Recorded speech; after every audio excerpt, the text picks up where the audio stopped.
para naman po sa karagdagang impormasyon, kaugnay pa rin po ng lagay ng panahon, makakausap po natin si Ginoong Samuel Duran, weather forecaster ng Pag-asa. Magandang hapon po, Ginoong Duran. Yes, magandang hapon din po kasama ang Jiggy. At sa ngayon po, kumusta po ang sitwasyon natin? Itong pag-ambon po bang ito, pag-ulan na to, magpapatuloy pa rin ho?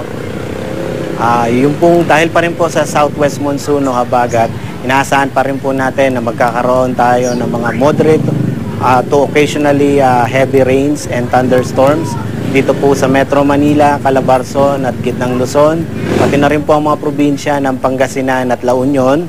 At yung natitirang bahagi naman po ng Luzon at yung kanlurang Kabisayaan ay makakaranas po ng mga light to moderate rains. Opo, itong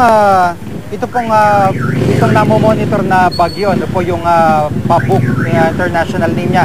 Ano po ang kalagayan po? Meron na ho ba kayong pagtaya kung kailan po ito posible magla-landfall o magla-landfall ba ito? Sa mga sandaling ito po, mababa pa po yung tsansa na papasok siya ng ating Philippine Area of Responsibility. Ngunit may enhance pa rin po niya yung ating southwest monsoon na magbibigay po ng mga pag-ulan, lalong-lalo na po dito sa may western sections po ng Luzon.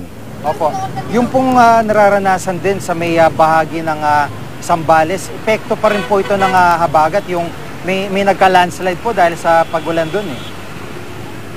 Tama ka dyan, Jiggy, yung pong paulan natin dito sa Zambales ay dulot pa rin po yan ng habagat dahil po napapalakas talaga nitong bagyong si Pabuk. Although nasa labas po ito ng ating PAR, patuloy pa rin po siya na i-enhance pa rin po niya yung ating southwest monsoon. At sa ngayon po, meron po bang estimate o pag-estima itong Pag-asa kung hanggang kailan po magiging ganito yung panahon o kailan po sisikat ng maganda na ulit tong araw?